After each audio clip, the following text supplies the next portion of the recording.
Hello everybody and welcome to the Winecast. For some time now I've been receiving requests to do a cast on sherry, and I finally found some time to really tackle the subject. I'm excited about this cast, but full disclosure in advance, sherry's a complicated wine style and it's going to take a couple of casts to do it right. So, you guessed it, this cast will be part one of a two-part cast, and this one will talk about sherry's identity as a wine style along with its history, a bit about the wine law governing its production, and then the specifics of the climate and soils in the region where the grapes for it are grown, while part two is going to look in detail at the method of production for sherry and the different styles into which it can be made. There's a lot to cover, so let's get started. The wine that drinkers think of when they think of sherry today has a fairly specific and complex definition, with a fair number of moving parts to it. Essentially, it's a fortified wine made from a particular set of grapes grown in the Jerez region of southern Spain that usually undergoes aging and blending in a series of casks called a Solera. And the aging and blending must be done in a specific part of Jerez. Each of these deserves a closer look, so let's start with the region. Wines that are properly and legitimately called sherry are from Spain, specifically from Jerez on the southeastern Atlantic coast of the Iberian Peninsula. The region is actually closely associated with three towns, the eponymous Jerez de la Frontera, Sanlúcar de Barrameda, and El Puerto de Santa Maria, that are often referred to as making up the Sherry Triangle, an area roughly triangular in shape that we'll look at in more detail later, associated with the aging of sherry, and falling within the larger Jerez region.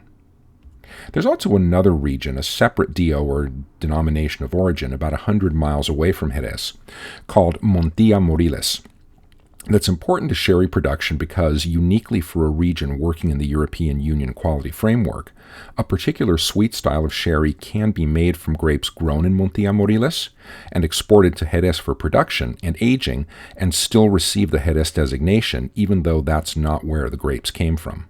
Viticulture in this area goes back a very long way, with evidence for it at least as early as the 900s BC, when vines may have been brought to the region by Phoenician traders.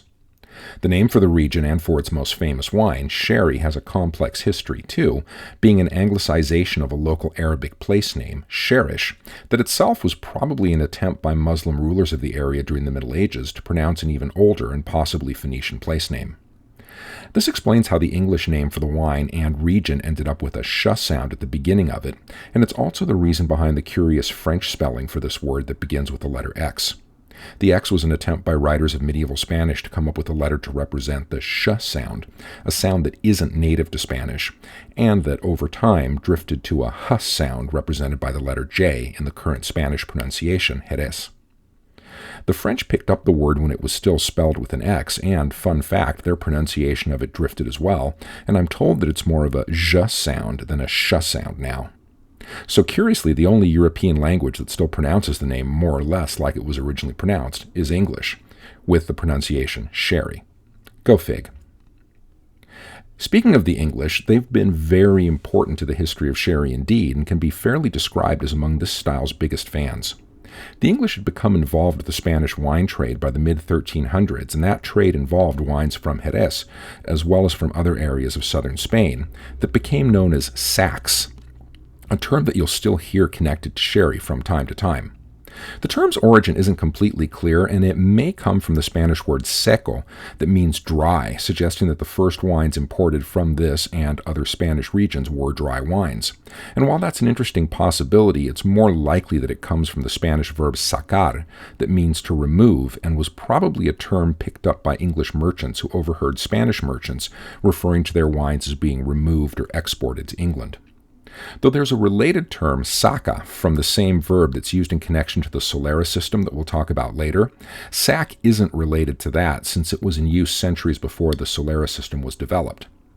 And, despite the occasional marketing gimmick, the word definitely isn't related to the English word sack, as in bag. Sack was a common term for wines from this region, but the term sherry was in use around the same time as sack and eventually became the dominant term by the latter 1600s, and it remains so today.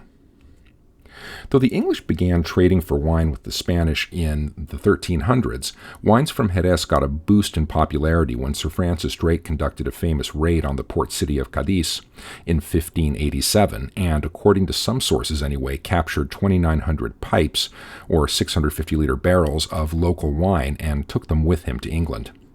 Though these wines enchanted the English, it's important to remember that wines from Jerez then were very different in character from what we think of as sherry today. And while they were probably fortified with a distilled spirit to keep them from spoiling during transport, they were made from dozens of different local grape varieties, including both red and white grapes, and aging the wines in a Solera, or that network of barrels that I mentioned earlier, wasn't done until the 1700s. And on top of that, references to biological aging, or aging under a layer of yeast called flor, that gives Fino and Manzanilla sherries their distinct sensory profile, doesn't appear until the mid-1700s or so either.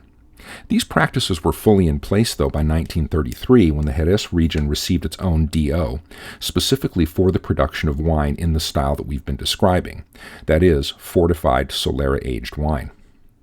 An important subregion of Jerez, Manzanilla-Sanlúcar de Barrameda, was recognized with its own DO in 1964, though it already had a set of separate production standards recognized for itself when the Jerez DO was granted in 1933.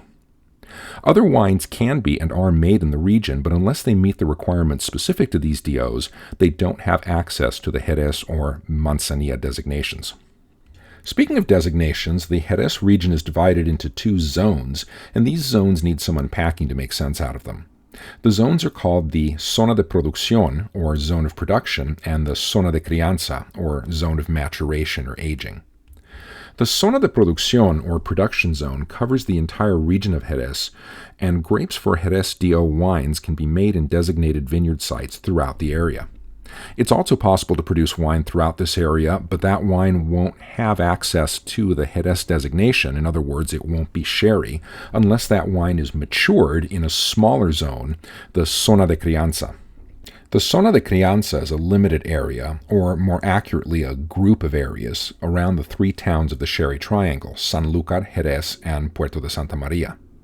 The triangle outline I've drawn is actually a bit misleading because the zone isn't triangle-shaped exactly, but it's confined to the municipal boundaries of each of the three towns, and for a wine to receive the Jerez designation and be legitimate sherry, it has to undergo aging within one of those areas around one of those towns, and for a wine to be a Manzanilla, it has to undergo aging in the area around the town of Sanlúcar de Barrameda.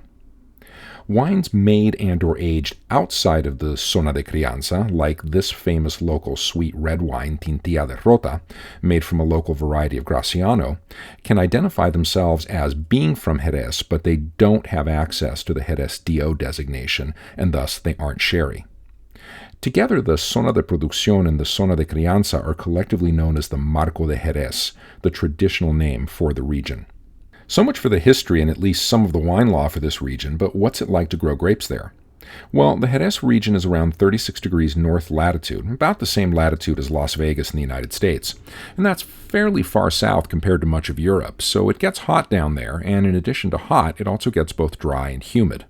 Why both? Because Jerez is affected by two important wind systems, the first being the poniente, a west wind that's both cool and humid and that helps keep temperatures moderate, at least for part of the growing season. The humidity brought by this wind also helps promote the development of flor, or the yeast veil that forms on some sherries and is a key to their style. But the region can also get hit by the levante, a fierce and intense east wind that's both hot and dry, and that can be a hazard to vines. These vines are planted on three different types of soil that are worth getting to know. The first and most important of these is albariza, a bright white-colored chalk-based soil that's rich in limestone. Because of the high chalk content, as much as 80% of a given patch of this soil can be chalk, in fact, it's exceptionally good at absorbing and thus retaining water, something that's necessary through the long and often extremely hot growing season thanks to the latitude and the levante. This soil is dazzlingly white, and that white color gives it a high albedo, or reflectance value, that not only helps it stay cool and thus resist evaporation of the water that it's storing, but also helps it to re-radiate solar energy to the vines planted on it to assist in ripening.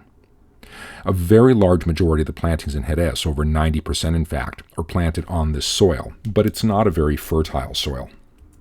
More fertile is a dark, clay-based soil called barro that can produce higher yields from the vines planted on it, but grapes produced on this soil haven't typically been associated with high quality. And there's a similar story for the last soil type, arena, a sandy soil that contains clay as well, and that, like barro, can produce high yields but not necessarily high-quality grapes. However, for one of the 3 authorized grape varieties for sherry production, Moscatel, this soil is considered able to produce very high-quality grapes. And finally, what are the grapes authorized for sherry? Though, like I mentioned, there used to be dozens of different grapes, both red and white, grown in the region and used in its wines, the phylloxera epidemic of the late 19th century offered growers the chance to replant their vineyards in favor of vines that worked best with the style of Solera-aged sherry that was emerging around the same time. So, while there's still a number of varieties grown in the region that can be used in non-DO wines, only 3 grapes, all white, are authorized for sherry production, the most important of which is Palomino. Palomino is a low-acid grape with very neutral flavors and aromas, and that makes it a perfect grape to go through the Solera process that we'll talk about in the next cast, because that process imparts a very specific set of sensory characteristics to wines, and a neutral grape like Palomino doesn't have aggressive flavors or aromas that get in the way of the ones imparted by Solera aging. The consensus is that Palomino grows best on the Albariza soils in Jerez, and it's far and away the dominant grape in the region, making up around 98% of total plantings. Moscatel, which can refer to either Muscata Petit Gran or Muscat of Alexandria, is used either by itself in the production of a sweet style of sherry or to sweeten certain styles of sherry, and it isn't widely planted, making up just a little over 1% of total plantings in the region. Smallest in terms of plantings is Pedro Jimenez, a grape that was formerly widely planted in the area, but, thanks to its susceptibility to rot and other humidity-related diseases, is now rarely planted in Jerez, making up less than 1% of plantings. Despite its limited plantings, this grape is very important to the production of a very specific style of dessert sherry that shares its name with the grape, Pedro Jimenez, or PX for short. How can it be so important with such a limited number of vines? As I mentioned before, uniquely for the European Union, Pedro Jimenez grapes can be imported from the relatively nearby and drier region of Montilla Moriles and be made into wine in Jerez that receives the sherry designation. Thanks for joining me for another Winecast. This one was a pretty technical affair, but I hope it was still both accessible and enjoyable as well as helpful. What's on the agenda for the next cast? The plan is to take a look at the production methods for sherry with a special focus on how the Solera system operates, and then to get a sense for the range of styles that can be produced under the heading of sherry, as well as talking about the different sensory properties and characteristics that each of these styles has to offer, so be on the lookout for that cast. If this cast was enjoyable and helpful to you, please like and subscribe if you haven't already, and please always feel free to share your thoughts and questions in the comments. I'm your host, the Unknown Winecaster, and I'm out. Enjoy the grape, but always enjoy it responsibly.